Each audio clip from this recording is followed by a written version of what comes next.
Hey guys, welcome back. Tonight we're diving into one of the most haunting royal mysteries in all of history. The story of the Romanov family, the last imperial dynasty of Russia, and the fate of their children on a summer night in 1918 that the world would spend the next 100 years trying to fully understand. Before we start, drop a comment letting me know where you're watching from and what time it is for you. Alright, let's get into it. To understand what happened to the Romanov children, you first have to understand the world they were born into and the world that destroyed them. Because the story of the Romanovs is not simply a story about one family. It is a story about the collision between an ancient system of power and the forces that were building, slowly and then all at once, to bring that system down. The Romanov Dynasty had ruled Russia for over 300 years by the time Nicholas II came to the throne in 1894. 3 centuries of absolute power, of emperors and empresses who ruled by divine right, who answered to no parliament and no constitution, who governed the largest country on earth through a combination of personal authority, aristocratic support, and an apparatus of secret police and military force that maintained order across 11 time zones and hundreds of millions of people. The Romanovs had survived wars and rebellions, assassinations and revolutions. They had built St. Petersburg from nothing as a deliberate statement of imperial ambition. They had expanded Russia's territory to encompass a sixth of the world's land surface. They had survived Napoleon. They had survived the Decembrists. They had survived the assassination of Alexander II in 1881, which had killed Nicholas's grandfather with a bomb thrown in a St. Petersburg street. They had survived all of it. And then, in the space of a few years in the early 20th century, the accumulated weight of everything that had made the empire possible, the poverty, the inequality, the rigidity, the distance between the throne and the people, came together with the catastrophe of the First World War and produced a revolution that swept everything away. Nicholas II was not a cruel man. He was not, by most accounts, a stupid one. He was quiet, personally charming, deeply devoted to his family, and genuinely religious in a way that shaped his understanding of his own role as Tsar. He believed, with complete sincerity, that he had been appointed by God to rule Russia, and that his duty was to pass that appointment intact to his son. This belief was not mere ideology. It was the organizing principle of his entire existence. And it made him, in the context of the 20th century, catastrophically unsuited to the moment he found himself in. He came to the throne at 26, following the sudden death of his father Alexander III, a man of enormous physical presence and iron will who had dominated his family as completely as he had dominated his empire. Nicholas had not been adequately prepared for the role. He had been prepared to be a son, a soldier, a husband, eventually a father. He had not been prepared for the reality of governing 300 million people through a period of unprecedented social and political transformation. And the gap between what was required of him and what he was able to provide would, over the course of his reign, grow into a chasm that swallowed everything. His marriage to Alexandra Feodorovna, born Princess Alex of Hesse, was a genuine love match in an era when royal marriages were typically dynastic arrangements with little room for personal feeling. They had met as children, fallen in love as teenagers, and married in the weeks following Alexander III's death, in a ceremony whose atmosphere of mourning gave it an unfortunate symbolic weight that observers noted at the time. Alexandra was beautiful, deeply intelligent, passionately devoted to her husband and children, and profoundly unsuited to the demands of the Russian court. She was shy in public, in a way that read as coldness. She was German in a country that would come, within 2 decades, to regard Germany as its mortal enemy. She was intensely private in a role that required constant public performance. And she carried within her, without knowing it at first, a genetic inheritance that would shape the last decade of the family's life more completely than any political event. Alexandra was a carrier of hemophilia, the bleeding disorder that had spread through the royal families of Europe from Queen Victoria, her grandmother. Hemophilia is a condition in which the blood's ability to clot is severely impaired, meaning that injuries that would be trivial for an unaffected person, a cut, a bruise, a knock against a piece of furniture, could for a hemophiliac become life-threatening as internal bleeding that could not be controlled. Alexandra's son, Alexei, born in 1904 as the long-awaited male heir to the Russian throne, inherited the condition. He was the Tsarevich, the heir to the empire, and he was a child who could die from a bruise. The impact of Alexei's illness on the family cannot be overstated. It transformed Alexandra from an already anxious and emotionally fragile woman into someone who lived in a state of constant, barely controlled terror for her son's life. It drove her toward mysticism and faith healing in ways that made her increasingly susceptible to the influence of figures who claimed spiritual gifts. It brought Grigory Rasputin into the family's inner circle, a peasant mystic from Siberia who appeared to have a genuine, if inexplicable, ability to calm Alexei's bleeding episodes, and whose presence at court became one of the defining scandals of the final years of the regime. And it contributed to the isolation of the imperial family from the court and the aristocracy, as Alexandra withdrew further and further into the small private world of her family, the only place where she felt safe, and where the terrible secret of her son's condition could be partly managed. The 5 children of Nicholas and Alexandra are the human center of the story we are telling tonight, and they deserve to be understood as individuals before we follow them into the darkness of what happened to them.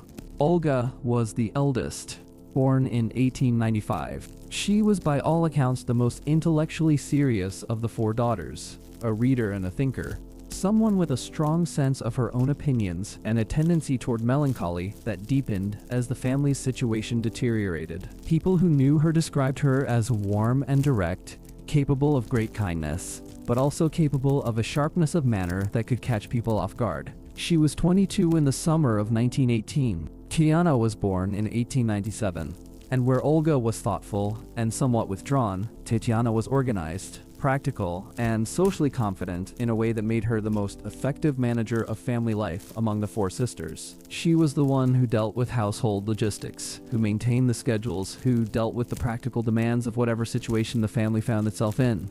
She was tall and elegant, considered by many observers to be the most conventionally beautiful of the 4 daughters. And she had inherited something of her mother's reserve in public that contrasted with the warmth she showed in private. Maria was born in 1899, and she was the most sociable of the 4.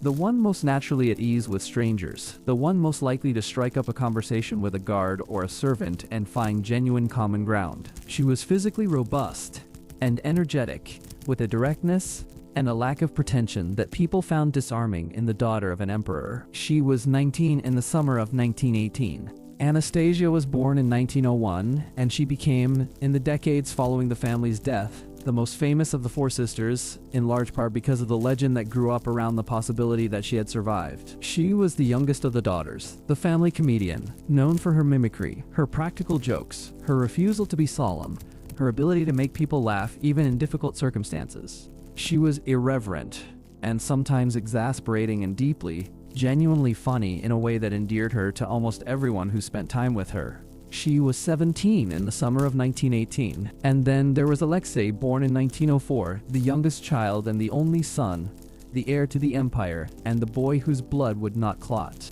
He was a child of great charm and intelligence, curious and mischievous and full of life in ways that made the fragility of his physical condition all the more heartbreaking to those who loved him. He worshipped his father and was adored by his sisters. His illness had given him a capacity for empathy and patience beyond his years, alongside a streak of stubbornness and imperious behavior that his parents, conscious of how much suffering he had already endured, found difficult to discipline. He was 13 in the summer of 1918. These 5 children grew up in a world of extraordinary privilege and extraordinary constraint. They lived in palaces of unimaginable luxury, surrounded by servants, waited on at every moment, educated by private tutors in languages and history and music and art.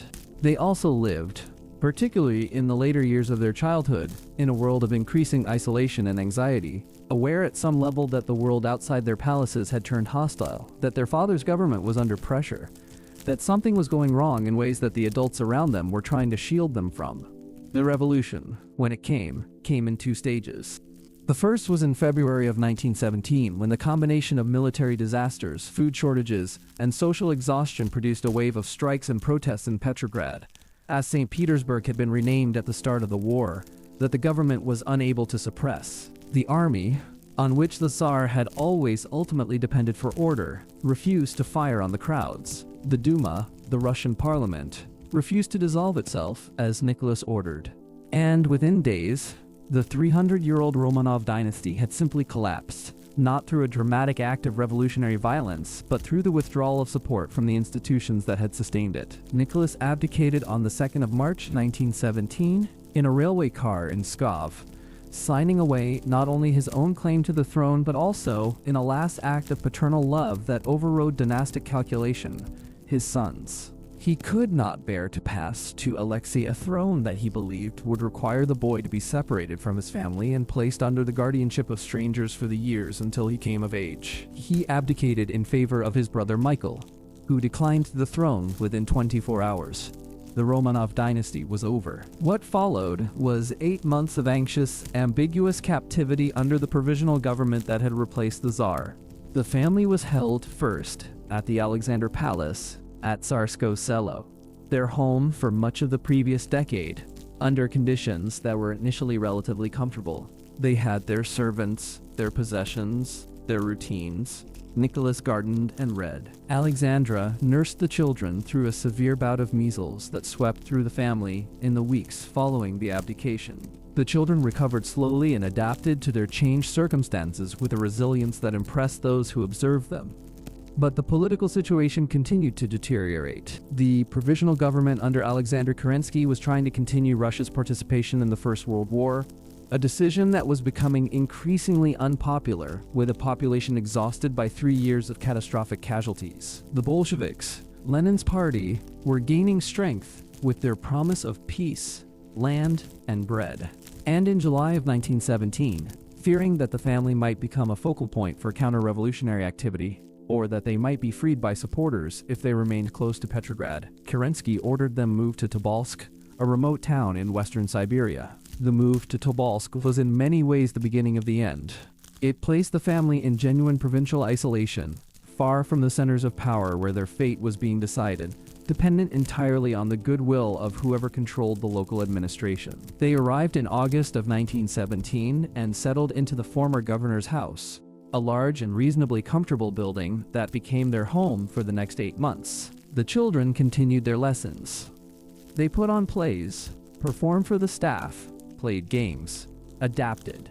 Nicholas wrote in his diary with the patient, slightly detached tone that characterized his private writing throughout the captivity, as if he were describing events happening to someone else rather than to himself. And then, in October of 1917, in the Second Revolution, the Bolsheviks seized power in Petrograd. The world outside the governor's house in Tobolsk changed completely. The new government was committed to a fundamentally different view of what the Tsar and his family represented, and of what should be done with them. The Bolshevik approach to the Romanov question evolved over the following months in ways that reflected the larger evolution of the revolution itself. Initially, there was some discussion of a public trial, a formal legal proceeding that would expose the crimes of the old regime and legitimate the new order. Lenin was aware that executing the Tsar without trial would invite international condemnation, and he had his own complicated relationship with the example of the French Revolution and the fate of Louis XVI. But the civil war that broke out in 1918 between the Bolshevik Red Army and the counter-revolutionary white forces complicated everything. The whites were advancing. They had, in some of their proclamations, indicated an intention to restore the monarchy. The Romanovs, alive, were a potential rallying point. In April of 1918, the family was split. Nicholas, Alexandra, and their daughter Maria were transferred from Tobolsk to Yekaterinburg in the Ural Mountains, a Bolshevik stronghold and an industrial city with a population that was, unlike the provincial residents of Tobolsk, genuinely hostile to the old regime. The other children, Olga, Tatiana, Anastasia, and Alexei, who had been too ill to travel at the time of the initial transfer, followed a month later. The family was reunited at the Ipatiev house in Yekaterinburg, a merchant's home that had been requisitioned by the local Bolshevik committee and renamed, with grim bureaucratic irony, the House of Special Purpose.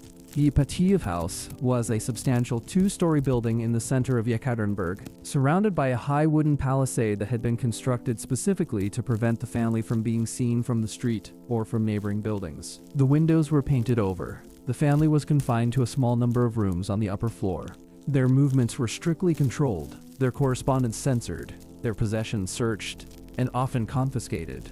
The guards were local Bolshevik workers and soldiers, and their attitude toward their prisoners ranged from professional indifference to active hostility. There were incidents of deliberate cruelty, of items stolen, of privacy violated, of the family subjected to petty humiliations that the guards knew they were powerless to resist. Nicholas wrote in his diary, "Alexandra read and prayed. The children adapted as they always had, finding ways to pass the time, to maintain some semblance of normality, to support each other and their parents." Alexei was suffering from a serious hemophilia episode that had been triggered by an injury during the journey from Tobolsk and was largely confined to bed. The girls helped nurse him, helped with household tasks, tried to keep their spirits up. Outside the walls of the Ipatiev house, the situation was deteriorating rapidly. The White Army was advancing on Yekaterinburg. The local Bolshevik committee, the Ural Regional Soviet, was in contact with Moscow about what to do with the prisoners. The decision that was made in those communications and the precise chain of authority through which it was made has been debated by historians ever since. What is certain is that by the night of the 16th to the 17th of July 1918, a decision had been reached. At approximately midnight, the family was woken by Yakov Yurovsky, the commandant of the Ipatiev house, and told that for their own safety, they needed to move to the lower floor of the building while arrangements were made for their transfer. They dressed, gathered a few belongings, and were led down the stairs into the basement. A room had been prepared, its wallpaper freshly hung, chairs brought in for Nicholas, Alexandra, and Alexei. The family arranged themselves along the wall. The four daughters, the ailing boy, the former emperor and empress, and several of their servants who had refused to leave them. Yurovsky read a brief statement. Nicholas began to ask a question. And then, the shooting began. What happened in that basement room in Yekaterinburg in the early hours of the 17th of July, 1918, was not a clean or efficient execution. It was chaotic and prolonged and terrible. The gunman had been drinking. The room filled with smoke and the sound of ricocheting bullets. Several of the daughters, it would later emerge, had survived the initial volley because jewels sewn into their corsets had deflected the bullets. The execution took many minutes before it was over. When it was, 11 people were dead, including all 5 children, or so it was believed for decades. Because what happened next, in the hours after the executions, introduced the element of uncertainty that would sustain the legend of survival for the better part of a century. The bodies were loaded onto a truck and taken into the forest outside Yekaterinburg. What followed was a disorganized and ultimately incomplete attempt to destroy the evidence of what had happened. The initial plan was to throw the bodies down an abandoned mine shaft. When that proved impractical, Yurovsky's group attempted to burn the bodies and then bury the remains. The process took days, was conducted in secret, in difficult terrain, under the pressure of the advancing White Army, and it was not fully successful. 2 of the bodies, those of a young woman and an adolescent male, were buried separately from the others in a location that was not documented and would not be discovered for decades. When the White Army took Yekaterinburg days later, they found the Ipatiev house empty and bloodstained. An investigation was begun under the direction of a judicial investigator named Nikolai Sokolov, who spent months piecing together what had happened from physical evidence, witness accounts, and whatever documents he could find. Sokolov concluded that all 11 victims had been killed and that their bodies had been destroyed. His report was thorough for its time, but it was based on incomplete evidence, and the gaps in it would provide the foundation for decades of uncertainty. The Bolsheviks initially denied knowledge of the family's fate, then acknowledged the execution of Nicholas while claiming that Alexandra and the children had been moved to a place of safety. This deliberate obfuscation served their purposes at the time, but it created a space of uncertainty in which the legend of survival could take root and grow. The most persistent and elaborate of the survival legends centered on Anastasia, the youngest daughter. Within years of the executions, women began to appear across Europe claiming to be the Grand Duchess, claiming that they alone had survived the basement in Yekaterinburg, that they had been rescued, hidden, spirited out of Russia. The most famous of these claimants was a woman who came to be known as Anna Anderson, who surfaced in Berlin in 1920 and would spend the next 6 decades insisting on her identity as Anastasia Romanov. Anna Anderson's case is one of the most remarkable and ultimately most instructive stories in the entire history of disputed identity. She maintained her claim with extraordinary persistence and detail through decades of legal proceedings, public scrutiny, and private examination by people who had known the real Anastasia. She convinced some of them. She failed to convince others. The case divided the surviving Romanov family and their supporters for generations, generating a legal battle that lasted in various forms until the 1970s and a public controversy that outlasted even that. The details of her claimed memories, the things she said she remembered about life at the imperial court, about the people she claimed to have known, about the night of the execution and her supposed escape, were sometimes strikingly accurate and sometimes demonstrably wrong. People who had known Anastasia personally were divided in their assessments of her. Some found her convincing, some found her impossible. The surviving relatives of the Romanov family, the people with the most direct personal stake in the question, were almost uniformly skeptical, though their skepticism was sometimes expressed more forcefully than their stated reasons for it could fully justify. Anna Anderson died in 1984, having never obtained legal recognition of her claimed identity. And then, a decade after her death, the question was finally answered in a way that no amount of personal testimony or court proceeding had been able to achieve. The science of DNA analysis, which had not existed when Anna Anderson was alive, was applied to tissue samples that had been preserved after her death. The results were compared to DNA provided by living relatives of the Romanov family. Anna Anderson was not Anastasia Romanov. DNA evidence was unambiguous. She was, subsequent investigation determined, almost certainly a Polish factory worker named Franziska Shanskowska who had disappeared from Germany around the same time that Anna Anderson had appeared. The Anna Anderson case is instructive in several ways that extend beyond the specifics of the Romanov story. It demonstrates how compelling a well-maintained false identity can be, how the desire to believe in a particular narrative can lead intelligent and sophisticated people to find confirmation where none exists, and how the absence of definitive evidence on either side of a disputed question can sustain controversy indefinitely. It also demonstrates, perhaps most importantly, the transformative power of forensic science to resolve questions that had seemed permanently unresolvable. Because the DNA that settled Anna Anderson's case was only the beginning of the forensic story of the Romanovs. The larger question, the question of what had actually happened to the bodies of the family and where they had been buried, remained open for decades after the revolution, sustained by the incomplete nature of Sokolov's original investigation and by the deliberate secrecy of the Soviet state, which had no interest in providing clarity about a mass killing that remained politically sensitive throughout the Soviet period. The location of the burial site was known, at least in general terms, to a small number of people within the Soviet system from relatively early on. Yurovsky himself left written accounts of the disposal of the bodies, accounts that were archived and not publicly available. Local officials in Yekaterinburg had some awareness of the general area of the burial, but the specific location of the grave remained undisclosed, and the Soviet state actively discouraged investigation.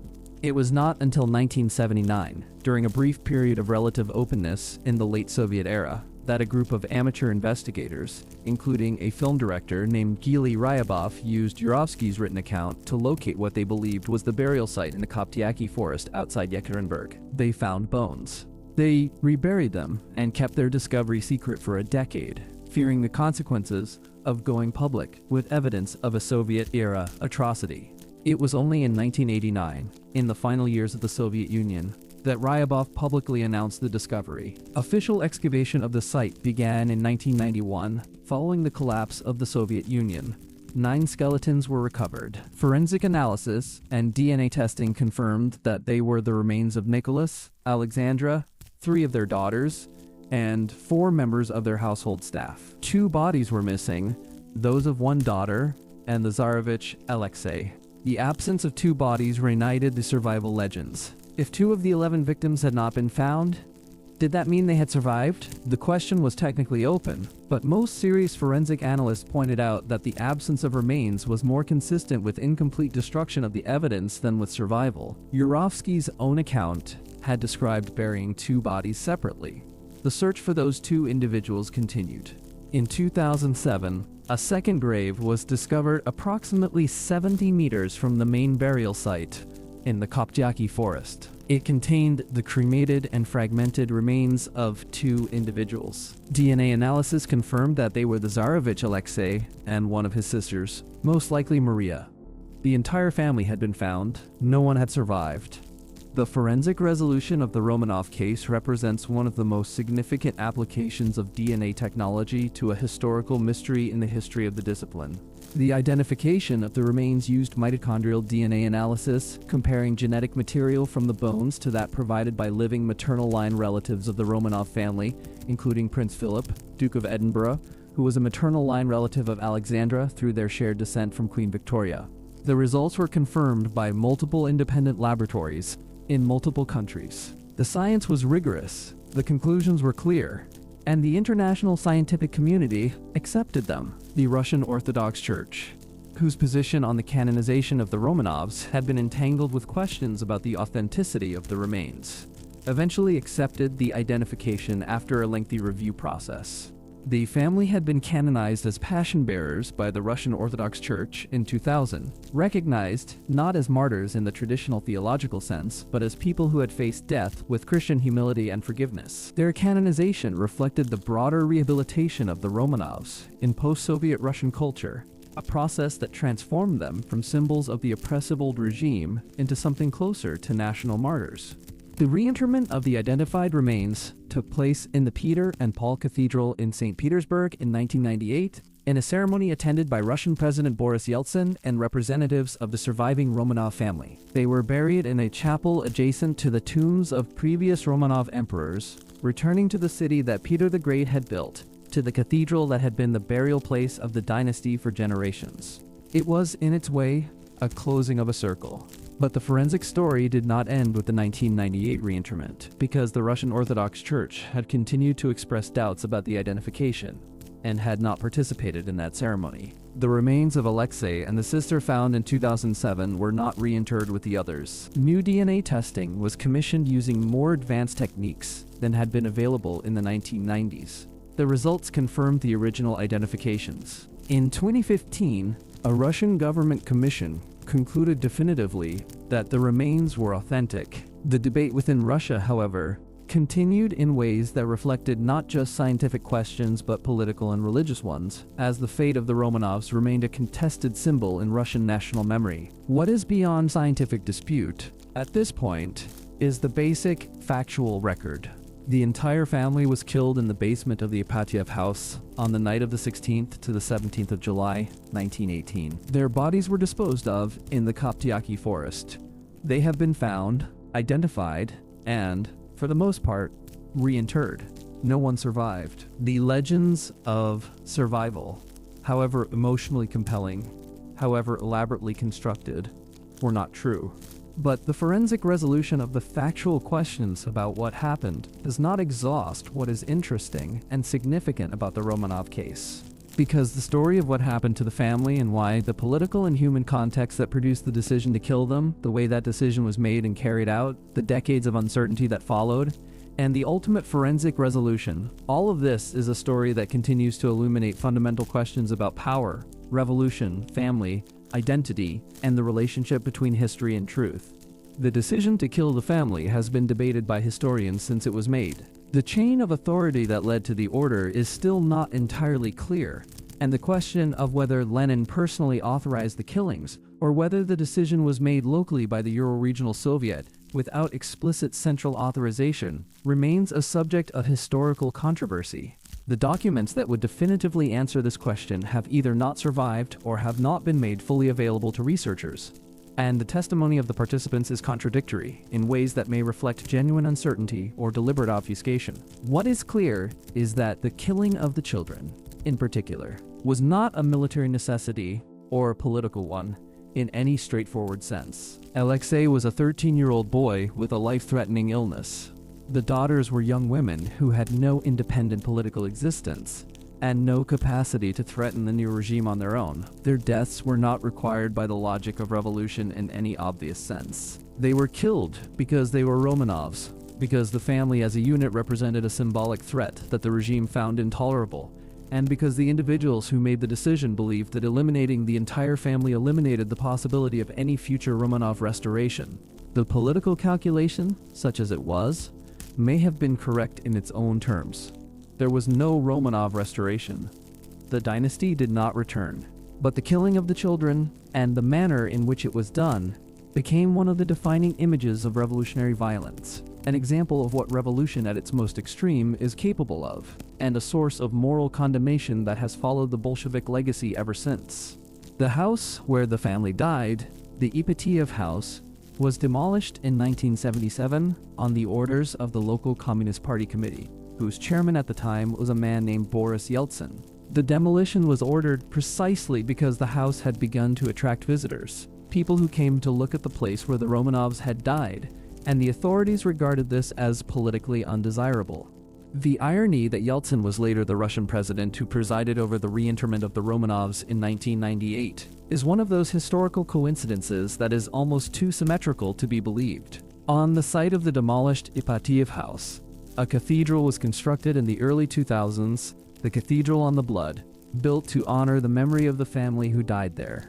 It is now one of the major pilgrimage sites in Russia, visited by hundreds of thousands of people each year, many of them Russian Orthodox believers who venerate the Romanovs as saints. The transformation of the site from a place of deliberate erasure to a place of active commemoration tracks the transformation of the Romanovs themselves in Russian memory, from enemies of the revolution to national martyrs. The international dimension of the Romanov story is something that rarely receives adequate attention in popular accounts. The family's fate had consequences that extended far beyond Russia's borders, affecting the politics of exile communities, the claims of various Romanov relatives to represent the family's legacy, and the complicated relationship between the surviving Romanov family and the various governments and institutions that had to decide how to respond to their situation. There were Romanovs who survived because they were not in Russia when the revolution happened, or because they managed to escape in the chaotic months of 1917 and 1918. Several members of the extended family were evacuated from the Crimea in 1919 on a British warship, rescued at the last moment as the Civil War closed in around them. Others made their way to Europe through various routes, establishing themselves in Paris, in London, in other European capitals, where they formed the nucleus of the Russian émigré community that would maintain a distinct cultural and political identity throughout the Soviet period. These surviving Romanovs faced the question that all royal families in exile face, the question of how to maintain identity, purpose, and legitimacy in the absence of the throne that defined them. They established institutions, maintained rituals, disputed succession, argued about who had the right to speak for the Romanov name. They interacted with the Anna Anderson controversy in ways that revealed the personal stakes involved in questions of family identity, and they watched, from their various places of exile, as the Soviet Union transformed Russia into something that bore no resemblance to the world they had grown up in. The children of Nicholas and Alexandra had no exile. They had the basement of the Ipatiev house, and then the forest outside Yekaterinburg. But the question of what their lives might have been, what the world might have looked like if the revolution had taken a different course, or if the family had been allowed to live out their days somewhere in peaceful obscurity, is one that has occupied the imaginations of historians and novelists and filmmakers for more than a century. Nicholas had hoped, in the months following the abdication, that the family might be allowed to go to England. His cousin George V was the British king, and initial diplomatic signals suggested that asylum might be possible. But the British government, advised by politicians who feared the domestic political consequences of hosting the former Tsar, withdrew the offer. The family remained in Russia. The consequences of that withdrawal are incalculable. Other possibilities existed at various points. Sweden offered to mediate. Germany, during the brief period when the Treaty of Brest-Litovsk gave them some leverage over the Bolsheviks, raised the fate of Alexandra, who was German by birth, in diplomatic communications. The Kaiser was Alexandra's cousin. Various members of European royal families made inquiries. None of it produced a result. The family remained where they were as the political situation deteriorated and the options narrowed. The question of rescue, and of why rescue did not happen, is one that has generated a considerable literature of its own. There were genuine rescue attempts, or at least genuine rescue plans, organized by monarchist officers and by foreign intelligence services, that came closer to success than is generally appreciated. The family was aware of some of these efforts, and Alexandra, in particular, maintained hope for rescue until very late. Letters that were smuggled into and out of the Ipatiev house in the final weeks of the family's captivity suggest they believed a rescue was being planned and might happen at any moment. It did not happen. Whether it could have, whether a more competently organized or more generously resourced effort might have succeeded, is a question that historians continue to debate. What is certain is that the window for rescue, if it ever existed, closed rapidly as the White Army's advance accelerated and the Bolshevik sense of urgency about the Romanov question intensified. The emotional reality of the family's final months, reconstructed from diaries, letters, the accounts of guards and servants, and the testimony of people who were present, is something that requires an effort of imagination to fully grasp.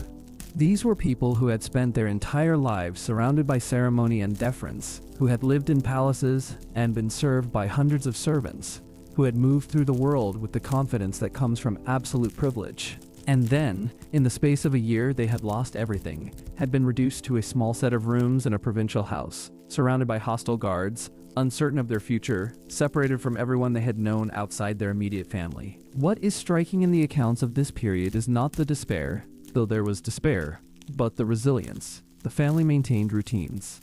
They continued their religious observances with a faithfulness that the guards, whatever their political views, generally respected.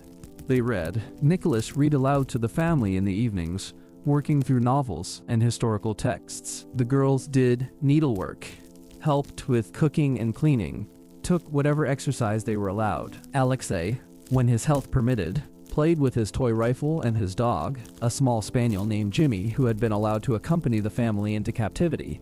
The dogs are a detail that appears in multiple accounts and that somehow makes the human reality of the situation more vivid than any description of the political circumstances. The family had several dogs, and the animals accompanied them through much of the captivity.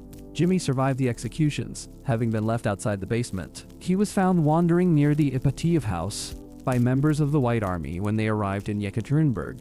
What happened to him after that is not recorded. The faith that sustained the family in their final months was the Russian Orthodox Christianity that Alexandra had converted to upon her marriage, and that had become, over the years, the deepest organizing principle of her interior life. She believed, genuinely and without reservation, that whatever happened to them was God's will, that suffering had meaning, that death was not the end. This belief did not make her passive. She continued to hope for rescue and to make practical plans for contingencies, but it gave her a framework within which the unthinkable could be made, if not acceptable, at least endurable. Nicholas shared this faith, though he expressed it less intensely and more quietly. His diary in the final weeks records the same patient, slightly detached observations that had characterized it throughout, with occasional notes on the weather, on his reading, on the health of the children, on the services they attended. It is not the diary of a man who was fully aware of what was coming, or if it is the diary of a man who had made his peace with it in ways that left no trace of anguish on the page. The last diary entry Nicholas made was on the 13th of July, 1918, 4 days before his death. It records an ordinary day, reading, walking in the small garden they were allowed to use, an evening service. Nothing in it suggests that he knew the end was 4 days away. Whether he did know, whether some communication or some change in the guard's behavior or some intuition warned him, is something that cannot now be determined. Alexei had been carried down to the basement on a chair because he could not walk. Maria had helped her mother down the stairs. The girls had taken their small pillows, a habit of comfort that had followed them from the Alexander Palace through Tobolsk and into the Ipatiev house. Small soft things that they had carried with them through all the stages of their captivity as talismans of a life that no longer existed. The pillows, along with a few other items, were found in the basement after the family was taken away. They were examined by Sokolov during his investigation and described in his report. They are among the physical artifacts that connect the documented historical record to the human reality of what happened in that room. A pillow is a very ordinary thing. It is the kind of thing a child carries when she is frightened and far from home. It is the kind of thing that makes an abstraction, a historical event, a political decision, into something that cannot be abstracted at all. The forensic investigation of the Romanov case that began in earnest in 1991 is one of the most complex and multidisciplinary forensic projects ever undertaken in connection with a historical crime. It brought together physical anthropology, forensic odontology, DNA analysis, historical documentation, and comparative anatomy in a sustained effort to answer questions that had been open for more than 70 years. Understanding how that investigation worked and what it found requires some attention to the specific scientific methods that were employed and the challenges that those methods faced when applied to remains that had been buried for decades. The 9 skeletons recovered from the main burial site in the Captivity forest in 1991 were in varying states of preservation. They had been buried in acidic soil, exposed to groundwater, and subjected to the kind of degradation that decades of interment in those conditions produces. Bone tissue was present but fragile. The remains had been mixed together in a way that complicated individual identification. Reconstructing which bones belonged to which individual was itself a significant forensic challenge.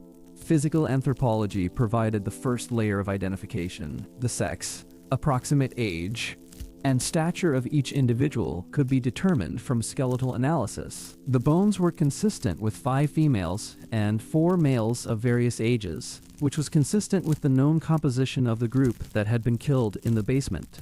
Nicholas, Alexandra, 3 daughters, the family physician Dr. Botkin, the cook Karitanov, the footman Trupp, and the maid Demidova. 2 individuals, 1 daughter and the Tsarevich, were not among the 9, consistent with Yurovsky's account of burying 2 of the bodies separately. Forensic odontology, the analysis of dental remains, provided additional confirmation. Dental records from the imperial family existed, maintained by the court dentist who had treated them, and comparison of the dental remains with those records supported the identification of several individuals.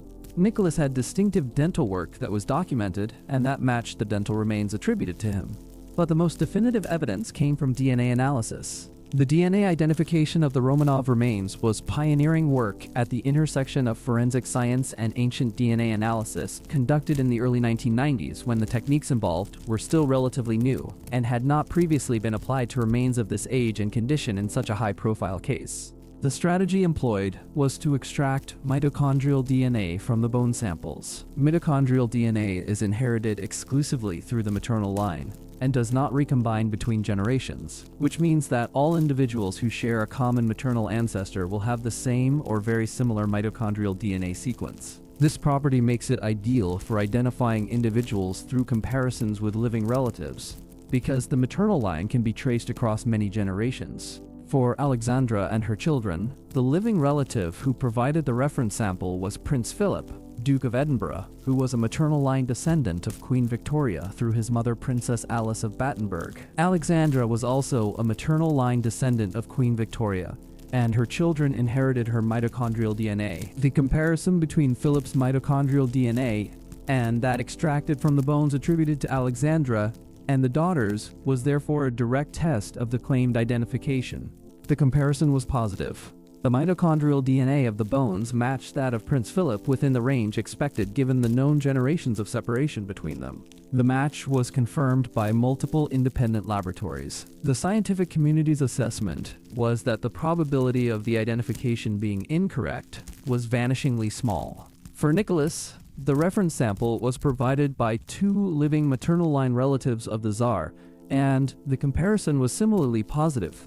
There was, however, an interesting complication in Nicholas's identification. His mitochondrial DNA showed a phenomenon called heteroplasmy, in which an individual carries 2 slightly different versions of their mitochondrial DNA. This is a relatively rare occurrence, and its presence in the bone sample initially raised questions. But the same heteroplasmy was found in the DNA of Nicholas's living relatives, confirming that it was a genuine genetic characteristic and not an artifact of contamination or degradation. The forensic investigation also used conventional nuclear DNA analysis, comparing genetic profiles between the individuals in the grave to confirm family relationships. The results showed that the adult female and adult male were the biological parents of the 3 daughters, consistent with the identification of the remains as Nicholas, Alexandra, and 3 of their daughters. The configuration of relationships among the 9 individuals was entirely consistent with the historical record. The bones recovered from the second grave in 2007 were in much worse condition than those from the main burial site, because they had been more severely treated in the original disposal process, subjected to burning, and to the application of sulfuric acid in an attempt to accelerate decomposition. The fragments were small, heavily damaged, and difficult to analyze. But DNA could still be extracted, and the analysis confirmed that the remains belonged to a young male and a young female, who were biological siblings of the individuals in the main grave. Combined with the age and physical characteristics of the remains, the identification as Alexei and one of his sisters was confirmed beyond reasonable scientific doubt. The question of which sister was the second body, whether it was Maria or Anastasia, was initially uncertain because the physical remains were too fragmentary to determine age with the precision required to distinguish definitively between a girl of 17 and a girl of 19. DNA analysis confirmed the sibship, but could not by itself determine which sibling was present. Subsequent analysis using a more sophisticated comparison of the mitochondrial DNA sequences, combined with the physical evidence about the location of the second grave relative to the documented disposal route described by Yurovsky, led most forensic analysts to conclude that the second individual was most likely Maria rather than Anastasia. This conclusion has not been universally accepted, and some researchers continue to argue for Anastasia on different grounds. But the scientific consensus is that both Anastasia and Maria died in the basement of the Ipatiev house, and that the remains of one of them were found in the second grave. The extended period of DNA analysis and reanalysis, the involvement of multiple laboratories in multiple countries, the repeated confirmation of the same results by different teams using different techniques, all of this represents a level of forensic rigor that is unusual even for high-profile modern cases. The Romanov identification is, in a sense, one of the best documented forensic identifications in history, precisely because the stakes were so high and the scrutiny so intense. The results are about as certain as forensic science can make them. The parallel story of the Anna Anderson case and its resolution through DNA deserves some additional attention because it illustrates important principles about the nature of claimed identity and the role of evidence in evaluating such claims. Anna Anderson's claim to be Anastasia was not frivolous. She maintained it with extraordinary consistency and detail over more than 6 decades. She was examined by people who had known the real Anastasia, including servants, court officials, members of the extended Romanov family, and Russian emigres who had been part of the imperial world. Some of these individuals found her convincing. Others found her unconvincing. The difference between them was not simply a matter of attention to detail or quality of observation. It reflected something more fundamental about the nature of human identity recognition and the fallibility of memory, particularly when memory is being applied to someone encountered after an interval of years and under circumstances of profound psychological pressure. The people who found Anna Anderson convincing were, in many cases, people who wanted to find her convincing, who had emotional and psychological reasons to want the story of survival to be true.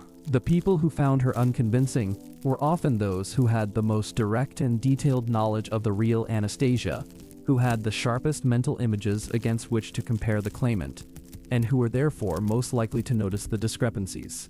This pattern is not unique to the Anna Anderson case. It appears consistently in cases of disputed identity throughout history, and it reflects the well-documented psychological phenomenon in which emotional investment in a particular outcome shapes perception in ways that the perceiver is often not aware of. We see what we want to see, and we remember in ways that confirm what we believe, and these tendencies are not reliably corrected by sincerity or intelligence. The DNA resolution of the Anna Anderson case in 1994, a decade after her death, demonstrated something important: that the forensic method can cut through the accumulated weight of personal testimony, emotional investment, and motivated reasoning in ways that no amount of human observation or court proceeding had been able to achieve. The DNA did not care what anyone wanted to believe. It did not respond to the impressiveness of Anna Anderson's performance or the sincerity of those who believed in her. It simply described a biological reality that was either consistent or inconsistent with the claimed identity. The identification of Anna Anderson as Franziska Shanskowska also raises interesting questions about the origins of her claim and her evident knowledge of details of life at the Russian imperial court. If she was not Anastasia, how did she know what she knew? The answer, most historians believe, lies in the extraordinary media coverage that the Romanov story received in the years following the revolution, in the memoirs published by members of the imperial household, in the photographs and documents and newspaper accounts that were widely available to anyone who cared to research the subject. A determined and intelligent person, particularly one who had been a factory worker in an era when newspapers were a primary source of information, could have assembled a considerable body of knowledge about the imperial family without any first-hand experience of it. There is also the psychological dimension of Anna Anderson's own situation to consider. She appeared in Berlin in 1920 having attempted suicide by jumping from a bridge into a canal, having no clear memory of who she was or where she had come from, having been held in a psychiatric institution for some time. The suggestion that she was Anastasia was apparently first made by another patient in the institution, and it may be that the identity, once suggested, was adopted not through deliberate fraud, but through a genuine psychological process of identity replacement in someone who was, for whatever reason, unable to maintain her actual identity. Whether this interpretation is correct cannot now be determined, but it offers a psychologically coherent account that is consistent with what is known about her behavior and her evident conviction in her own claimed identity. The Romanov case has one more dimension that deserves extended attention, and that is its place in the broader history of 20th century political violence. The killing of the Romanov family was not an isolated act. It took place within the context of the Russian Civil War, which was one of the bloodiest conflicts of the early 20th century, claiming millions of lives through combat, disease, famine, and deliberate political violence on all sides. The Red Terror and the White Terror were both realities, both involving systematic killing of political enemies and suspected enemies, both leaving trails of death that dwarfed the 11 people killed in the Apatiev house basement. The Romanovs are remembered and the others are largely forgotten because the Romanovs were famous, because they represented a recognizable historical institution, because their story had the dramatic elements, the royal family, the children, the basement, the mystery, that made it compelling to popular imagination. This differential in attention and memory is itself a historical and ethical fact worth noting. The millions of anonymous dead of the Russian Civil War have no equivalence of the forensic investigation that located the Romanov remains, no equivalence of the DNA analysis that confirmed their identities, no equivalence of the cathedral on the blood built over the site of their deaths. This disparity does not diminish the significance of what happened to the Romanovs, but it is a reminder that the attention a historical crime receives is not simply a function of its moral gravity. It is also a function of the fame of the victims, the political utility of the story, the availability of compelling human details, and the cultural frameworks within which the events are interpreted. The rehabilitation of the Romanovs in post-Soviet Russian culture is a complex phenomenon that reflects multiple converging factors. There is genuine historical reassessment, a reconsideration of the Romanov period in light of what came after, and a recognition that the empire, whatever its faults, did not produce the catastrophes that followed the revolution. There is religious sentiment, particularly within the Russian Orthodox Church, for which the canonization of the family as passion bearers has deep theological meaning. And there is politics, a deployment of the Romanov story as part of a broader narrative about Russian national identity and continuity that serves contemporary purposes in ways that do not always align with historical accuracy. The tension between these different uses of the Romanov story is visible in the ongoing debate about the final reinterment of the remains. The Russian state, the Russian Orthodox Church, and various Romanov family members and their supporters have not always agreed about the right way to handle the remains, about the theological and legal status of the identifications, or about the meaning of what happened in 1918. These disagreements reflect genuine differences in values and interests, not simply failures of communication. They are a reminder that historical events do not become politically neutral simply because they are old, and that the forensic resolution of factual questions does not automatically resolve the political and cultural questions that have been built around those facts over decades. The physical sites associated with the Romanov story have become part of the landscape of Russian national memory in ways that were unimaginable during the Soviet period. The cathedral on the blood in Yekaterinburg, built on the site of the Apatiev house, attracts pilgrims from across Russia and from the Russian diaspora worldwide. The Peter and Paul Cathedral in St. Petersburg, where most of the remains are now interred, includes the Romanov burial chapel as one of its major attractions. The Captivity forest outside Yekaterinburg, where the remains were hidden for decades, is marked and visited.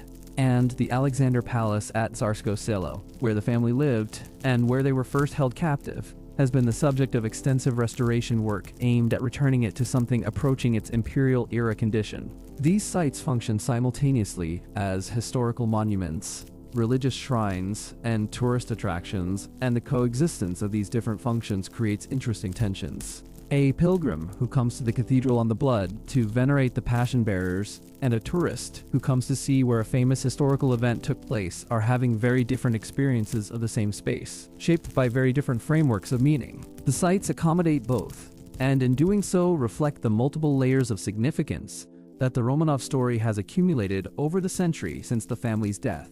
The documentary record that survives from the Romanov period is extraordinarily rich for a family that was killed before the age of electronic communication and whose archives were largely controlled by a regime that had every reason to suppress inconvenient material. Nicholas kept a diary for most of his adult life, and substantial portions of it have survived and been published. Alexandra was a prolific letter writer, and many of her letters to Nicholas and to various members of her family have survived. The children wrote letters and kept diaries of varying degrees of regularity. Photographs were taken in enormous numbers, and the imperial family was among the most photographed families in Europe in the years before the First World War. This documentary richness is part of what makes the Romanov case so well suited to the kind of sustained public interest it has received. The family was not an abstraction. They were extensively documented, photographed, described. Their voices, in letters and diaries, are available to anyone who reads their correspondence. The gap between the documentary richness of their lives and the violence of their end is one of the sources of the emotional power the story continues to carry. The children's correspondence in particular has a quality of ordinariness that makes it affecting in ways that more formal historical documents do not. Anastasia's letters are lively and funny and full of the kind of trivial observations and self-deprecating humor that suggest a genuine personality rather than a performed royal persona. Maria's letters to various people show the warmth and social ease that contemporaries described as her most characteristic quality. Even in captivity, writing under conditions of censorship and uncertainty, the children wrote like children, like themselves, with the humor, the complaints, and the observations about small daily events that are the texture of any young person's correspondence. The photographs tell a similar story. There are hundreds of photographs of the family from various periods of their lives, and they show people in characteristic poses, doing characteristic things, displaying recognizable personalities. Anastasia mugging for the camera. Tayana sitting with the composed posture that characterized her in public. Alexei playing with his dogs, laughing at something, looking ill during one of his hemophilia episodes. Nicholas with the faint, slightly sad smile that appears in photograph after photograph across the decades of his reign. And then there are the photographs from the captivity period, fewer in number, taken under more constrained circumstances, showing the family in the garden at Tsarskoye Selo, at Tobolsk, in the simple clothes they wore when their wardrobes had been reduced to what could be packed and transported. The contrast between these photographs and the earlier ones from the height of the imperial period is stark, and it is a contrast that tells the story of what happened to them more vividly than any verbal description. One of the most poignant images in the photographic record is a film taken in the garden at Tsarskoye Selo in the months following the abdication. Nicholas is shoveling snow, wearing a military greatcoat but no longer displaying any insignia of rank. The family moves around him, going about their daily activities in the garden. It is an ordinary domestic scene. It is also an image of people whose world has already ended, who have not yet been told how completely it has ended, who are still in some liminal space between the life they had and the death that is coming toward them. The film exists. It can be watched. And watching it now, a century after it was taken, is an experience that cuts across the historical distance in a way that makes the abstraction of revolution and political violence suddenly and uncomfortably immediate. These were real people. Their ordinary afternoon in the garden at Tsarskoye Selo happened, was recorded, and can be observed. And then it ended in the way that it ended. The ordinariness and the violence are both real, and the distance between them is only months. The broader historical context of the Romanov case connects it to one of the defining questions of 20th century history, the question of what revolutionary violence does to the societies that experience it and to the perpetrators as well as the victims. The Russian Revolution was not the first revolution to consume its enemies and eventually many of its own adherents, and it was not the last. The specific form that the violence took in the Romanov case The deliberate killing of children as a political act remains one of the most morally disturbing aspects of the story, and one of the most difficult to assimilate into any political or ideological framework that does not simply accept such acts as necessary costs of historical transformation. The men who carried out the executions in the Ipatiev house basement were not, by most accounts, monsters in any simple sense. Yurovsky was a Bolshevik official who believed in the cause he was serving and who carried out the killings as a duty. The guards were workers and soldiers who had joined the revolution for comprehensible reasons, who had their own lives and relationships and histories. The execution of a family of 7, including a sick 13-year-old boy and 4 young women, was not a heroic act even in the terms of the ideology that authorized it. And the accounts of the participants suggest that most of them were troubled by what they had done. However, they rationalized it afterward. This moral complexity is part of what makes the story difficult to reduce to simple narratives of good and evil, oppressors and liberators. The Romanovs were the heads of a regime that had been responsible for enormous suffering. The revolution that destroyed them was motivated in part by genuine grievances against that regime. The men who killed them were acting within a political context that had its own internal logic and its own relationship to historical justice. None of this makes the killing of the children right, but it complicates the simple story of innocent victims destroyed by evil perpetrators in ways that honest engagement with the history requires acknowledging. The legacy of the Romanov case in forensic science is substantial. The identification of the remains represented a major early application of mitochondrial DNA analysis to historical cases and helped establish the methodology that has since been used in many other contexts. The identification of Anna Anderson through DNA comparison with living relatives of the historical Shanskowska family established a template for resolving disputed identity claims through genetic evidence. And the overall approach to the case, combining multiple forensic disciplines in a sustained interdisciplinary investigation of a complex historical crime, has influenced the methodology of forensic investigation in other comparable cases. But perhaps the most significant legacy of the case is simply the demonstration that forensic science can reach back across time and recover truth from what had seemed permanent darkness. The Romanov family was killed in secret, their bodies hidden, their existence denied by the state that killed them. For decades, the uncertainty about what had happened to them sustained legends of survival, motivated false claims and genuine confusion, and denied the family the dignity of acknowledged death. The forensic investigation resolved all of that. It found the family, named them, confirmed what had happened to them, and made the denial of their fate impossible. There is something powerful about this outcome that extends beyond the specific historical case. It is a demonstration that evidence persists, that the past does not entirely disappear, that the bodies of the dead carry within them, at the molecular level, information that connects them to the living and to history.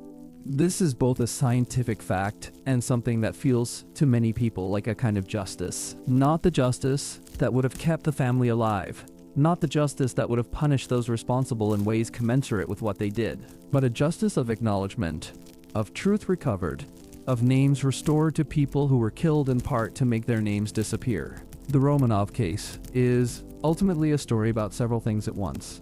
It is a story about the end of an old world and the violence of that ending. It is a story about a family that loved each other and was destroyed together. It is a story about the persistence of legend and the power of wishful thinking to sustain false narratives across decades. And it is a story about the capacity of science, applied with rigor and patience, to recover truth from the fragments that violence and time leave behind. The 5 children of Nicholas and Alexandra, whose story we have followed tonight, were not symbols or political abstractions. They were Olga, who read and thought and was 22 years old; Tatiana, who was organized and graceful and 21; Maria, who was warm and funny and 19; Anastasia, who made people laugh and was 17; and Alexei, who was 13 and had spent his life fighting against a body that would not clot, who had a small dog named Jimmy, and who was carried on a chair into the basement because he could not walk. Their names are known. Their faces are preserved in photographs. Their voices are present in letters that can still be read.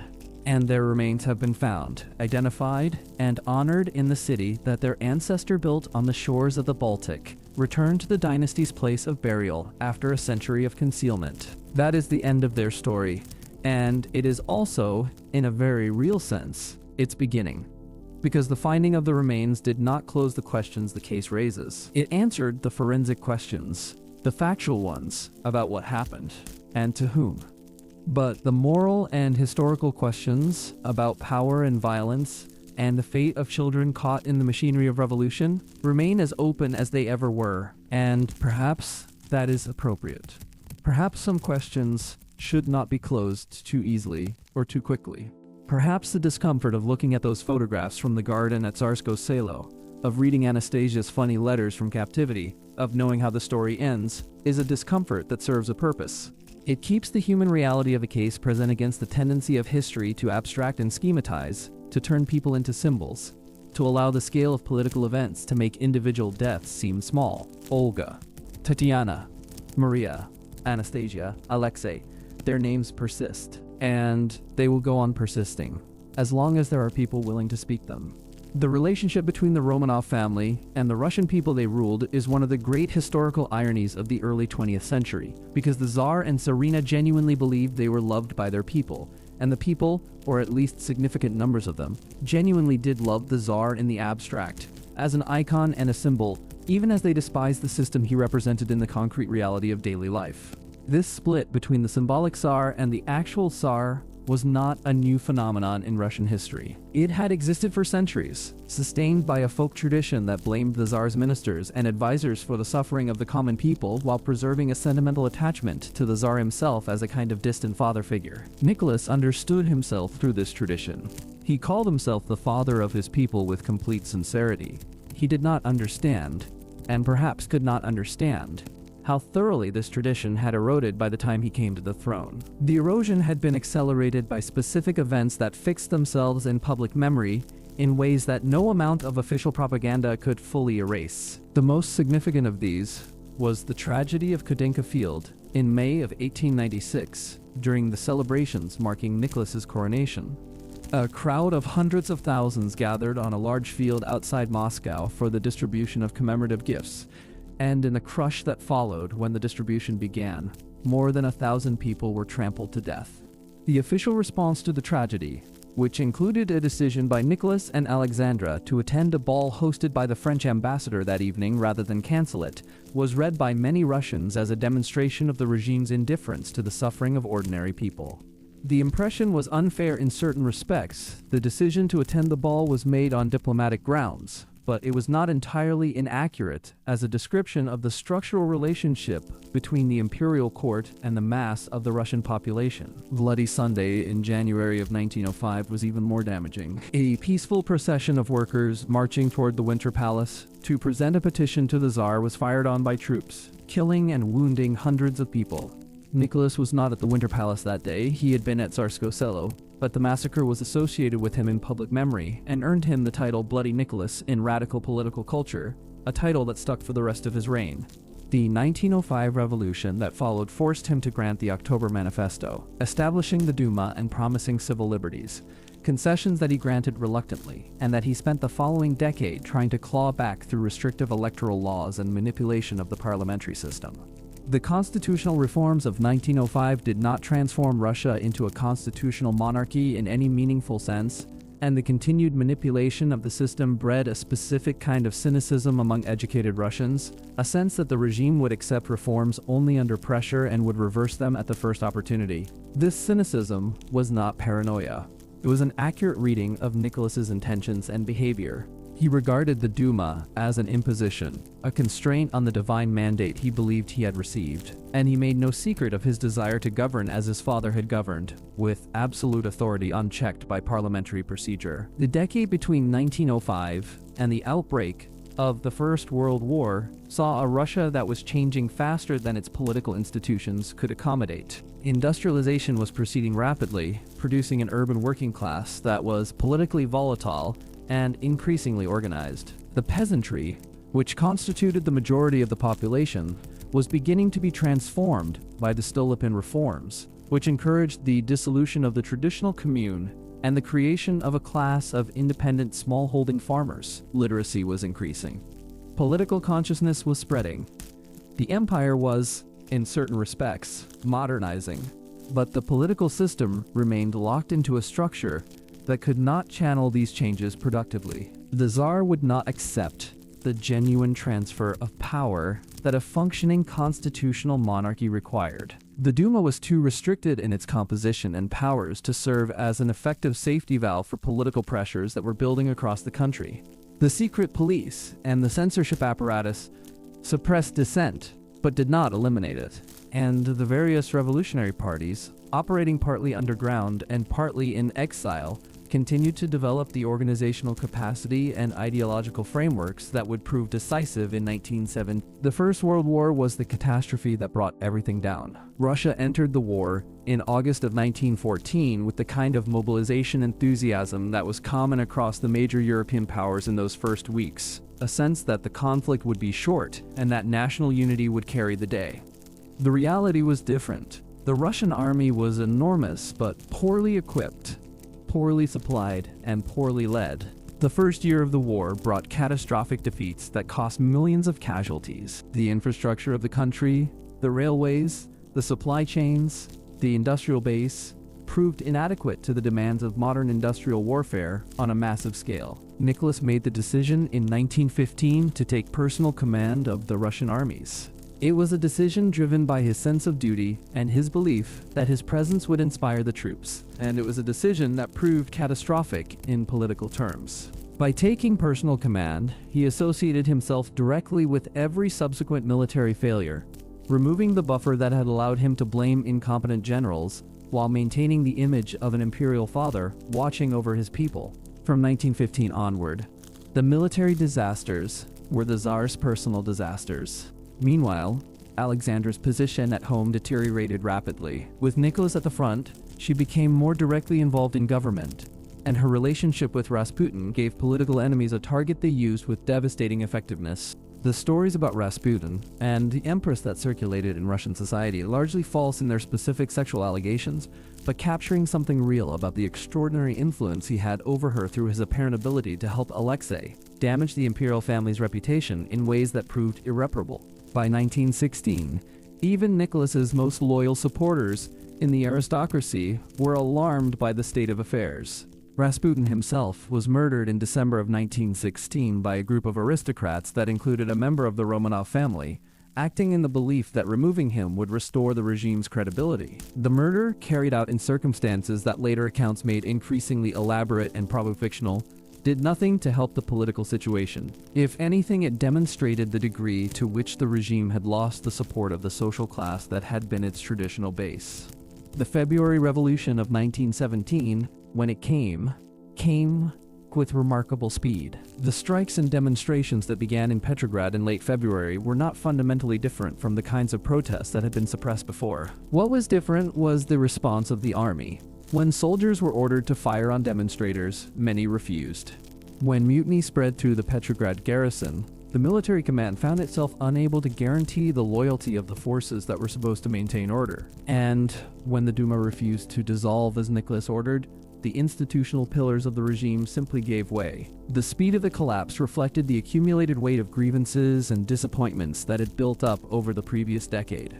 The regime fell not because of the strength of its opponents, but because of the absence of genuine support. The institutions that might have defended it, the aristocracy, the military officer class, the Duma, had each concluded for their own reasons that the Tsar's government was incapable of reform and unworthy of defense. When the moment came, no one fought for Nicholas. He was simply left alone in a railway car in Pskov, with no loyal forces and no allies, signing away 3 centuries of dynastic power in the time it takes to write a signature. The subsequent history of Russia, the provisional government, the Bolshevik seizure of power, the Civil War, the establishment of the Soviet state, unfolded against the backdrop of the Romanov captivity in ways that determined the family's fate. The provisional government under Kerensky tried to prosecute the war, failed, and was swept away by the Bolsheviks. The Bolsheviks ended the war through the humiliating Treaty of Brest-Litovsk, ceding enormous territories to Germany, and then found themselves fighting for survival against counter-revolutionary forces supported by Britain, France, the United States, Japan, and other foreign powers that had various reasons to want the Bolshevik experiment to fail. The Civil War was fought with extraordinary brutality on both sides. The Red Terror, formally declared in September of 1918 after an assassination attempt on Lenin, authorized the systematic killing of class enemies, real and suspected. Tens of thousands of people were killed by the Cheka, the Bolshevik secret police, in the first years of the regime. The White Terror, carried out by the counter-revolutionary forces, was equally brutal and included systematic pogroms against the Jewish communities of Ukraine and southern Russia that killed tens of thousands more.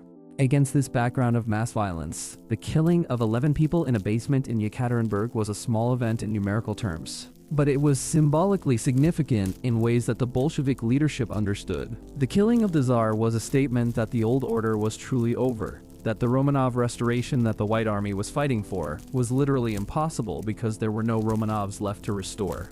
The killing of the children was the guarantor of that impossibility, an act designed to ensure that no future claimant could emerge to rally the counter-revolutionary forces. The logic was the logic of dynastic violence, recognizable from centuries of European history. When one dynasty displaced another, the children of the displaced dynasty were a threat simply by virtue of existing, because they could serve as focal points for opposition regardless of their own wishes or capacities.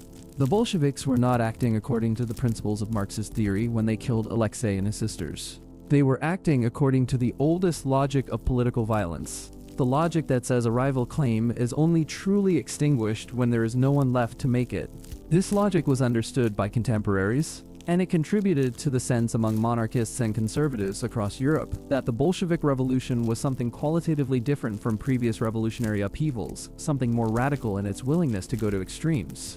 The reaction of the European monarchies to the news of the killings, which filtered out slowly and incompletely over the months following July of 1918, was one of horror and a kind of political clarification, a recognition that the regime in Russia was not simply a revolutionary government of the kind that Europe had seen before, but something new and different in its relationship to the conventions that had previously constrained political violence.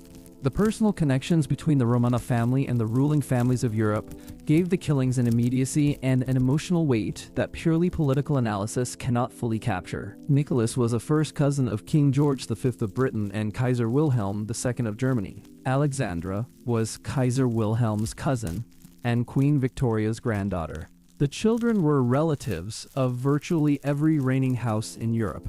When the family was killed, Europe's monarchs were mourning relatives, not just political figures, and the failure of the British government to offer asylum had already created a guilt that shaped the British royal family's subsequent handling of the case. King George V's refusal to admit the family to England, made on the advice of his government but accepted by him without the kind of forceful royal intervention that might have changed the outcome, haunted the British royal family for decades. The question of whether more could have been done, whether a determined effort by the British Crown to secure the family's release or evacuation might have succeeded, is one that members of the royal family have addressed in various ways over the years, generally acknowledging the failure while explaining the political constraints that shaped the decision. The broader question of international responsibility for the family's fate is one that extends beyond Britain. The German government, which had the most leverage over the Bolsheviks in the spring of 1918, made some diplomatic representations about the fate of Alexandra, but did not make her release a priority. The various monarchist and rescue networks that tried to organize an escape lacked the resources, the intelligence, and the coordination to succeed.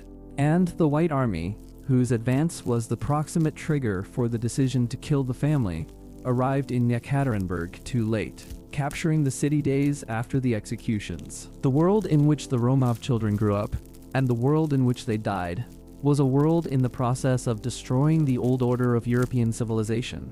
The First World War killed the Austro-Hungarian Empire, the German Empire, the Ottoman Empire, and the Russian Empire in the space of 4 years.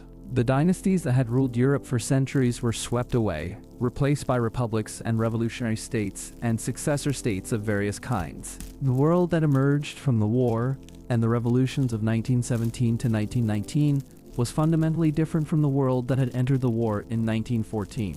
The Romanov children were casualties of this transformation, not because of anything they had done, but because of what they represented. They represented the old order, the divine right of kings, the idea that certain families were appointed by God to rule, and that their blood carried a kind of sovereign authority that transcended political circumstances. The revolution that killed them rejected that idea entirely, substituted a different ideology of historical inevitability and class struggle, and enforced its rejection with the most conclusive means available. The historical moment in which they died was the moment when the 19th century ended and the 20th century began in earnest. The 20th century would go on to produce violence on a scale that makes even the Russian Civil War look small, but its characteristic violence began here, in the systematic killing of people not for what they had done, but for what they symbolized. The logic of killing the Romanov children, the logic that says a potential claim to power must be extinguished in the bodies of those who carry it, is the same logic that would produce the mass killings of the century that followed, applied to ever larger categories of symbolic enemies. This connection between the Romanov killings and the broader pattern of 20th century political violence is not a reason to view the Romanov case as more important than it was, or to use it as a symbol of all political violence in ways that distort the historical record. It is a reason to understand the case in its proper context, as part of a larger story about what happens when ideological certainty combines with political emergency and the restraints on violence dissolve. The family themselves did not understand their deaths in these terms. Nicholas and Alexandra understood their deaths, to the extent that they anticipated them, in the terms of their Orthodox Christianity, as a form of martyrdom, as a participation in the suffering of Christ, as a path toward a resurrection that was not political but spiritual. This understanding was not a rationalization. It was the genuine framework through which they interpreted everything that happened to them, and it gave them a kind of steadiness in the face of circumstances that would otherwise have been simply unbearable. The children, particularly the daughters, seem to have absorbed this framework from their parents. The letters and the observations of guards and servants from the captivity period describe young women who maintained their composure, their humor, their care for each other, and for their parents, with a consistency that impressed even those who were ideologically disposed to regard them as class enemies. They were not performing dignity under pressure. They were actually dignified, actually composed, actually sustaining each other through circumstances that would have broken many people twice their age. This composure in the face of what was coming toward them is one of the most humanly remarkable aspects of the story, whether it reflected genuine spiritual peace, or the protective function of not fully knowing what was coming, or simply the resilience of young people who had been through enough by 1918 to have developed reserves of endurance that ordinary life does not require, cannot now be determined. Probably it was all of these things at different moments and in different proportions. What can be said is that they faced what they faced as themselves, with the personalities and the relationships and the habits of mind and heart that they had developed over their short lives, and that the qualities they displayed in captivity were recognizably continuous with the qualities that had characterized them before the captivity began. Anastasia remained funny. Tatiana remained organized. Maria remained warm. Olga remained thoughtful. Alexei remained, despite everything, a boy who loved his dog and played at soldiers and tested the limits of his parents' patience in the ways that boys do. That continuity of self, maintained under extreme pressure, is one of the things that makes the story of the Romanov children more than a political history. It is a human story, a story about what people are like when the world closes in around them, and the only thing they have left is who they are. And who they were, these 5 young people born into a world of extraordinary privilege and destroyed by the violence of a revolutionary century, was good enough to deserve better than what they got. The Russian novelist and philosopher Leo Tolstoy, who died in 1910 and who had known the Romanov world from the outside as a member of the Russian aristocracy who rejected its values, wrote in one of his late essays about the relationship between power and morality in terms that seem relevant to the Romanov story even though he wrote them before the revolution.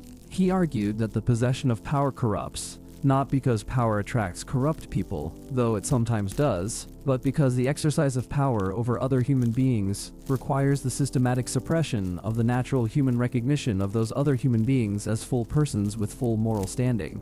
To exercise power over people, you have to learn not to see them fully, and this partial blindness, once learned, spreads in ways that corrupt the moral life of the powerful person and of the society organized around that power. Tolstoy was writing about the Tsarist regime and its relationship to the Russian people, arguing that the regime's violence and injustice were rooted in this fundamental moral corruption.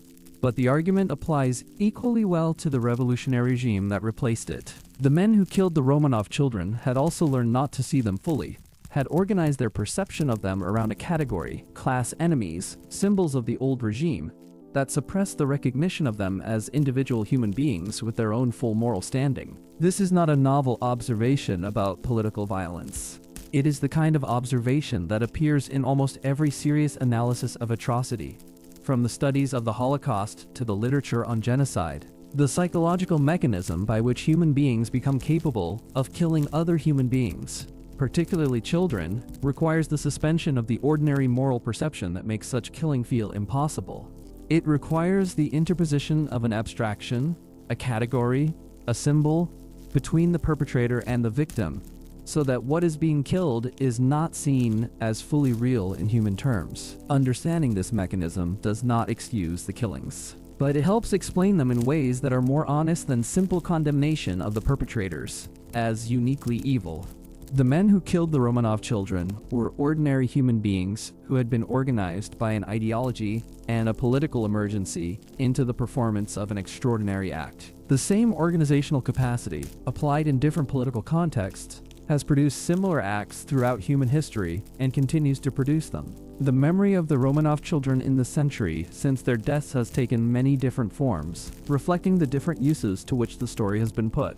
In the immediate aftermath of the revolution, the white émigré community mourned them as martyrs and symbols of the world that had been destroyed. In the Soviet period, they were largely absent from public memory, their existence acknowledged only in the context of the revolution's victory over the old regime. In the post-Soviet period, they have been rehabilitated, canonized, commemorated, and in some quarters, romanticized in ways that sometimes lose sight of the historical complexity of the world they came from. The romanticization of the Romanovs is understandable. They were a handsome family, well documented in photographs, killed in circumstances that invite sympathy. The children in particular are easy to romanticize, because children are easy to sympathize with, and because their youth and their ordinariness make the violence done to them seem particularly egregious. But the romanticization carries risks, because it can slide into a nostalgia for the imperial world they represented that obscures the real suffering of the millions of ordinary Russians for whom that world was not a gilded palace and a loving family, but poverty, illiteracy, military conscription, and the arbitrary exercise of power by officials who were accountable to no one below them. The Romanov story is not a simple story about an innocent family destroyed by evil forces. It is a complex story about a family that embodied a system of power that had become incompatible with the world it was trying to govern, whose destruction was part of a larger revolutionary process that was itself both a response to genuine injustice and a producer of enormous new injustice. Holding this complexity is uncomfortable but necessary if the story is to be understood honestly rather than simply felt. The forensic resolution of the case has contributed to this honest understanding in important ways. By establishing beyond reasonable doubt what happened to the family, the DNA identification has removed the legends of survival from serious consideration and focused attention on the actual historical record. By naming the remains, by confirming the identities of the individuals in the graves, the forensic work has restored the human particularity of the victims, has made it harder to think of them simply as symbols or categories and easier to think of them as specific individuals whose specific lives were ended in a specific place at a specific time. This restoration of particularity is one of the most important functions that forensic science can perform in relation to historical violence. Mass killing depends on the abstraction of the victim, on the suppression of individual identity in favor of categorical identity. The forensic identification of individual remains, the naming of names, the confirmation of identities, is a reversal of that abstraction.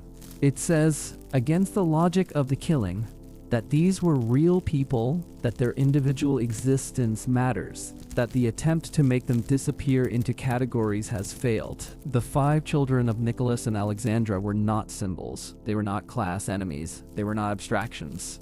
They were Olga, Tatiana, Maria, Anastasia, and Alexei, people with personalities and habits and relationships and histories that the forensic record, combined with the documentary record, has preserved across a century of silence and concealment. That preservation is not justice, but it is the closest thing to justice that a century of distance allows. And in the quiet hours of the night, when history feels very close, and the distance between the present and the past seems smaller than usual, there is something in that preservation that matters, that speaks to the part of us that cannot accept the complete disappearance of people who were real, who lived and loved and suffered and died, and whose names deserve to be spoken. The forests outside Yekaterinburg are quiet. The cathedral stands where the Ipatiev house once stood. The Peter and Paul Cathedral in St. Petersburg holds the remains of the family within its walls, returned to the city of their ancestors after a century in the ground. The photographs survive. The letters survive. The diaries survive. The DNA evidence survives, archived in laboratories on multiple continents, confirming the same truth that the bones themselves carry at the molecular level. The truth that they were real, that they were killed, that they were found, that their names are known. Olga, Tatiana, Maria, Anastasia, Alexei, their names persist. And in their persistence, there is something that the violence of 1918 and the silence of the Soviet decades and the passage of 100 years could not touch. The persistence of individual human identity against the forces that tried to erase it. The persistence of the past against the attempt to make it disappear. The persistence of the dead in the memory of the living, who carry forward, in the act of remembering, something of what was lost. There is a dimension of the Romanov story that rarely receives the attention it deserves in popular accounts, and that is the experience of the servants and household staff who shared the family's captivity and died alongside them in the basement of the Ipatiev house. These 4 individuals: the physician Dr. Eugene Botkin, the cook Ivan Kharitonov, the footman Alexei Trupp, and the maid Anna Demidova are usually mentioned only in passing in accounts that focus on the imperial family. But their presence in the story raises important questions about loyalty, duty, and the strange gravity that powerful institutions exert over the people who serve them. Dr. Eugene Botkin was the most prominent of the 4. He was a physician of considerable distinction who had served as court physician to the imperial family since 1908 and who had become, over a decade of service, something closer to a family friend than a professional employee. He had treated the children through their illnesses, including the measles outbreak that swept through the family following the abdication, and he had been particularly important to Alexandra in her management of Alexei's hemophilia. When the family was taken into captivity, Botkin chose to remain with them, declining the opportunity to return to his own life and family. He wrote to his son shortly before the executions, in a letter that was never sent but was found after the killings, that he had spent his life keeping his promises and could not break his last promise of service to the imperial family, even now. The letter from Botkin to his son is one of the most moving documents in the entire archive of the Romanov captivity. It describes a man who was fully aware that his situation was dangerous, who had no illusions about the nature of the regime holding them captive, and who had nonetheless made a deliberate choice to remain. The choice was not made out of political loyalty to the Tsar or ideological commitment to the imperial system. It was made out of personal loyalty to people he had come to know and care about, out of a sense of professional duty that he could not abandon, and out of what can only be described as love.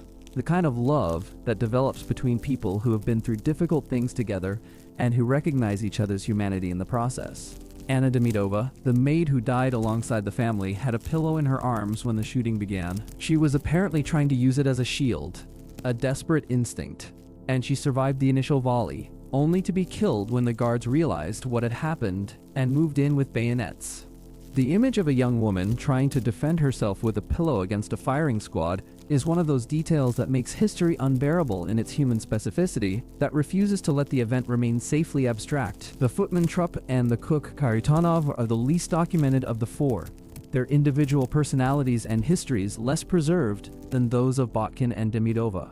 But they were present, they had chosen to remain with the family, and they died in the same basement on the same night. Their remains were among the 9 recovered from the main burial site, identified through the same forensic processes that identified the Romanovs themselves. The fact that the servants stayed is worth dwelling on. They were not prisoners. They had options, at least in the earlier stages of the captivity, to return to their ordinary lives and leave the imperial family to whatever fate awaited them. Some of the original household staff did exactly that, drifting away as the circumstances became more difficult and the outlook more uncertain. But these 4 stayed. They stayed through the transfer to Yekaterinburg, through the increasing restrictions of the Ipatiev house, through the months of confinement that made clear to any perceptive observer that the situation was not going to resolve itself in a way that was good for anyone associated with the Romanovs. Their staying is a form of testimony to the character of the people they served.